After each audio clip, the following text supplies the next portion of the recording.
Shalom Bapak Ibu Saudari, kembali lagi ke channel YouTube Fili Halim di vlog baca Alkitab setiap hari. Selamat pagi Bapak Ibu Saudari. Bagaimana, sudah sarapan kah? Jangan lupa sarapannya biar tidak lapar ketika baca Alkitabnya ya. Biar nggak lemes ya. Oke Bapak Ibu Saudari, sebelum kita mulai baca Alkitab bersama-sama ya, kita mau berdoa dulu. Bapak, terima kasih Tuhan buat pagi hari ini. Kau berikan kesehatan buat hamba-Mu ini Tuhan, dan sukacita dan hati yang damai dan sukacita, dan memiliki hati ketenangan dan juga hati yang penuh dengan ucapan syukur pada pagi hari ini. Tuhan, sebentar kami ingin membaca Alkitab Tuhan. Berkati kami Tuhan dari pasal per pasal kebenaran dari firman-Mu ini Tuhan, agar menjadi kekuatan, menjadi imun di dalam tubuh kami Tuhan. Sebab bukan hanya karena kami memenuhi jasmani kami di dalam tubuh, tetapi ketika kami tidak memiliki hati yang bersukacita di dalam Engkau, bukan bersukacita di dalam dunia ini, karena yang bersukacita di dalam dunia ini hanya sesaat saja Tuhan, hanya sebentar. Tetapi ketika kami bersukacita di dalam Engkau Tuhan, kami ada rasa ucapan syukur. Terima kasih Tuhan, di dalam nama Tuhan Yesus, haleluya, amin.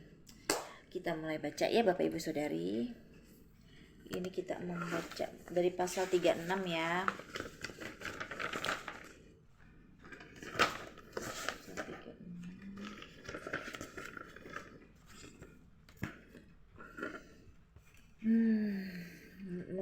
Dari pasal 36 ini keturunan Esau ya.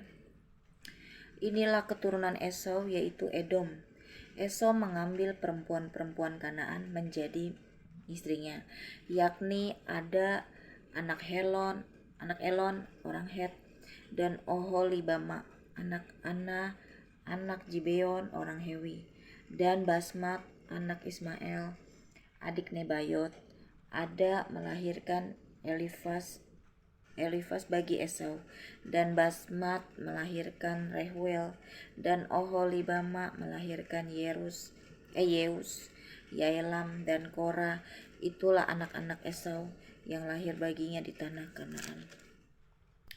Esau membawa istri-istrinya, anak-anaknya lelaki dan perempuan, dan semua orang yang ada di rumahnya, ternaknya, segala hewannya, dan segala harta bendanya yang telah diperolehnya di tanah Kanaan.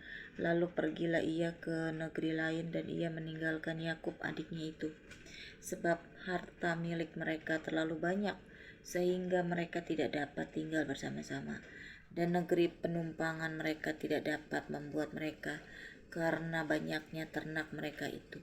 Maka menetaplah Esau di pegunungan Seir. Esau itulah Edom. Inilah keturunan Esau, bapa orang Edom, di pegunungan Seir. Nama anak-anaknya ialah Elifas anak Ada istri Esau, Rehuel anak Basmat istri Esau. Anak-anak Elifas ialah Teman, Omar, Jefo, Gaitam, dan Kenas. Timna adalah gundik Elifas anak Esau. Ia melahirkan Amalek bagi Elifas. Itulah cucu-cucu ada istri Esau. Inilah anak-anak Rehuel, Nahat, Jeras, Syama, dan Mija. Itulah cucu-cucu Basmat istri Esau. Inilah anak-anak Oholibama istri Esau, itu anak Gibeon. Ia melahirkan bagi Esau Yerus, Yaelam, dan Korah. Inilah kepala-kepala kaum Bani Esau, keturunan Elifas anak sulung Esau. Ialah kepala kaum Teeman, kepala kaum Omar, kepala kaum Jefo, kepala kaum Kenas, kepala kaum Korah, kepala kaum Gaitam, dan kepala kaum Amalek. Itulah kepala-kepala kaum Elifas di tanah Edom. Itulah keturunan Ada. Inilah keturunan Rehuel anak Esau, kepala kaum Nahat, kepala kaum Jera, kepala kaum Syama, dan kepala kaum Mija. Itulah kepala-kepala kaum Reuel di tanah Edom. Itulah keturunan Basmat istri Esau. Inilah keturunan Oholibama istri Esau. Kepala kaum Yeus, kepala kaum Yaelam, kepala kaum Korah. Itulah kepala-kepala kaum Oholibama istri Esau, anak-anak. Itulah Bani Esau, yakni Edom, dan itulah kepala-kepala kaum mereka. Keturunan Seir, inilah anak-anak Seir orang Hori penduduk negeri itu. Lotan, Syobal, Gibeon, Ana, Disyon, Ezer, Disyan, itulah kepala-kepala kaum orang Hori, anak-anak Seir di tanah Edom. Anak-anak Lotan ialah Hori dan Heman, dan saudara-saudara perempuan Lotan ialah Timna. Inilah anak-anak Syobal, Alwan, Manahat, Ebal, Shefo, dan Onam. Inilah anak-anak Gibeon, Aya dan Ana. Ana inilah yang menemui mata-mata air panas di padang gurun ketika ia sedang menggembalakan keledai Gibeon ayahnya itu. Inilah anak Ana, Disyon dan Oholibama, anak perempuan Ana. Inilah anak-anak Disyon, Hemdan, Isiban, Yetran, dan Keran. Inilah anak-anak Ezer, Bilhan, Jaawan, dan Akan. Inilah anak-anak Disyan, Us, dan Aran.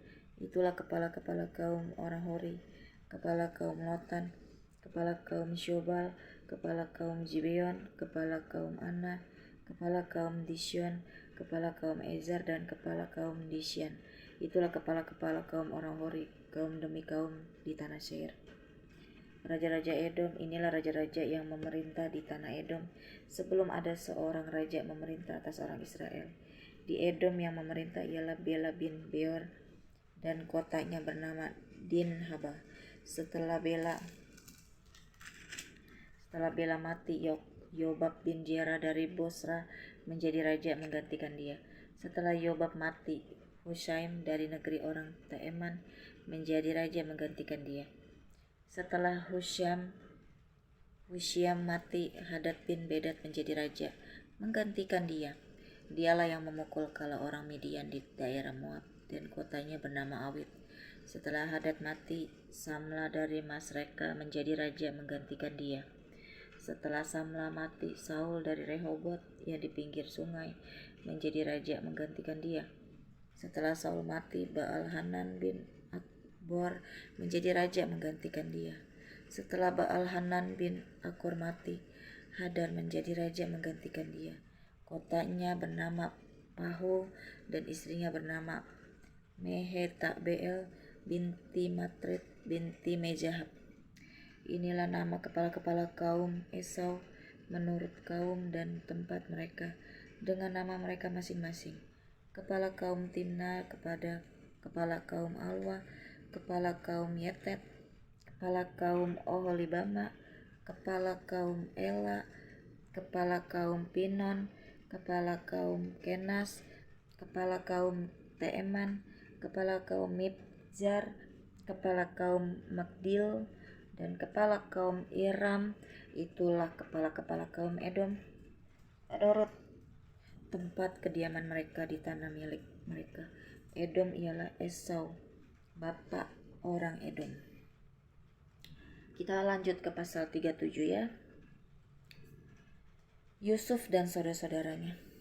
Adapun Yakub, ia diam di negeri penumpangan ayahnya, yakni di tanah Kanaan. Inilah riwayat keturunan Yakub.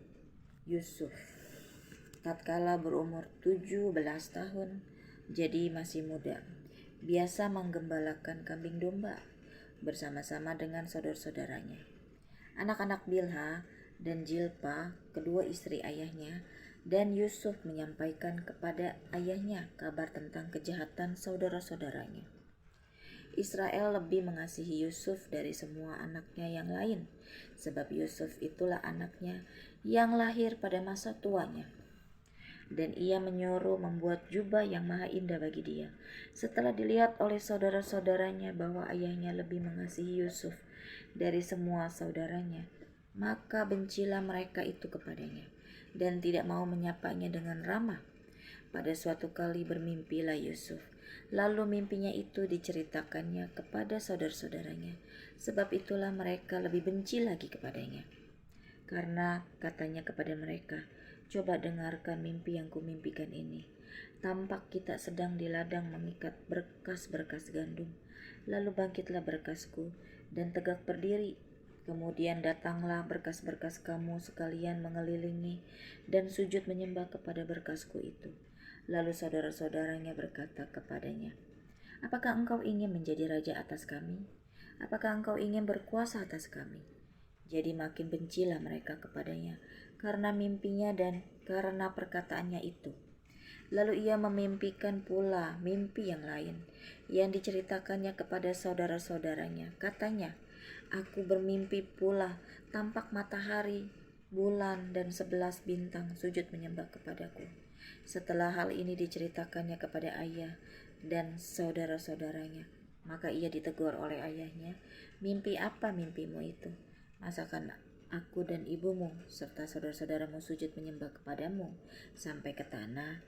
Maka iri hatilah saudara-saudaranya kepadanya, tetapi ayahnya menyimpan hal itu dalam hatinya. Yusuf dijual ke tanah Mesir. Pada suatu kali pergilah saudara-saudaranya menggembalakan kambing domba ayahnya dekat Sikem. Lalu Israel berkata kepada Yusuf, "Bukankah saudara-saudaramu menggembalakan kambing domba dekat Sikem? Marilah engkau kusuruh kepada mereka." Sahut Yusuf, "Iya Bapa." Kata Israel kepadanya, "Pergilah engkau melihat apakah baik keadaan saudara-saudaramu dan keadaan kambing domba, dan bawalah kabar tentang itu kepadaku." Lalu Yakub menyuruh dia dari lembah Hebron, dan Yusuf pun sampailah ke Sikem. Ketika Yusuf berjalan ke sana kemari di padang, bertemulah ia dengan seorang laki-laki yang bertanya kepadanya, "Apakah yang kau cari?" Sahutnya, "Aku mencari saudara-saudaraku. Tolonglah katakan kepadaku di mana mereka menggembalakan kambing domba." "Kambing domba?" Lalu kata orang itu, "Mereka telah berangkat dari sini, sebab telah kudengar mereka berkata, 'Marilah kita pergi ke Dotan.'" Maka Yusuf menyusul saudara-saudaranya itu, dan didapatinya lah mereka di Dotan. Dari jauh ia telah kelihatan kepada mereka. Tetapi sebelum ia dekat pada mereka, mereka telah bermufakat mencari daya upaya untuk membunuhnya. Kata mereka seorang kepada yang lain, "Lihat, tukang mimpi kita itu datang. Sekarang marilah kita bunuh dia dan kita lemparkan ke dalam salah satu sumur ini.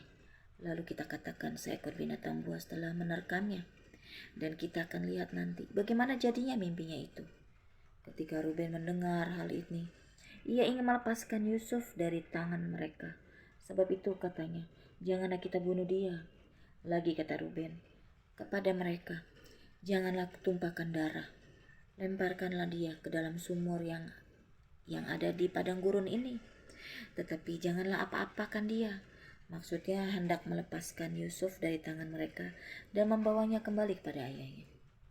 Baru saja Yusuf sampai kepada saudara-saudaranya, mereka pun menanggalkan jubah Yusuf, jubah maha indah yang dipakainya itu. Dan mereka membawa dia dan melemparkan dia ke dalam sumur. Sumur itu kosong, tidak berair. Kemudian duduklah mereka untuk makan. Ketika mereka mengangkat muka, kelihatanlah kepada mereka suatu kafilah orang Ismail datang dari Gilead dengan untanya yang membawa damar, balsam, dan damar ladan dalam perjalanannya mengangkut barang-barang itu ke Mesir. Lalu kata Yehuda kepada saudara-saudaranya itu, "Apakah untungnya kalau kita membunuh adik kita itu dan menyembunyikan darahnya? Marilah kita jual dia kepada orang Ismail ini. Tetapi jangan kita apa-apakan dia, karena ia saudara kita, darah daging kita." Dan saudara-saudaranya mendengarkan perkataannya itu. Ketika ada saudagar Midian lewat, Yusuf diangkat ke atas dari dalam sumur itu, kemudian dijual kepada orang Ismail itu dengan harga 20 sikal perak. Lalu Yusuf dibawa mereka ke Mesir. Ketika Ruben kembali ke sumur itu, ternyata Yusuf tidak ada lagi di dalamnya. Lalu dikoyakannya lah bajunya, dan kembalilah ia kepada saudara-saudaranya. Katanya, "Anak itu tidak ada lagi, kemanakah aku ini?" Kemudian mereka mengambil jubah Yusuf dan menyembelih seekor kambing, lalu mencelupkan jubah itu ke dalam darahnya. Jubah maha indah itu mereka suruh antarkan kepada ayah mereka dengan pesan, ini kami dapati. Silakanlah Bapak periksa apakah jubah ini milik anak Bapak atau tidak. Ketika Yakub memeriksa jubah ia berkata, ini jubah anakku, binatang buas telah memakannya. Tentulah Yusuf telah diterkam. Dan Yakub mengoyakkan jubahnya, lalu mengenakan kain gabung pada pinggangnya, dan berkabunglah ia berhari-hari lamanya, karena anaknya itu. Sekalian anaknya laki-laki dan perempuan berusaha menghiburkan dia, tetapi ia menolak dihiburkan, serta katanya, tidak, aku akan berkabung sampai aku turun mendapatkan anakku ke dalam dunia orang mati. Demikianlah Yusuf ditangisi oleh ayahnya. Adapun Yusuf, ia dijual oleh orang Midian itu ke Mesir kepada Potifar, seorang pegawai istana Firaun, kepala pengawal raja.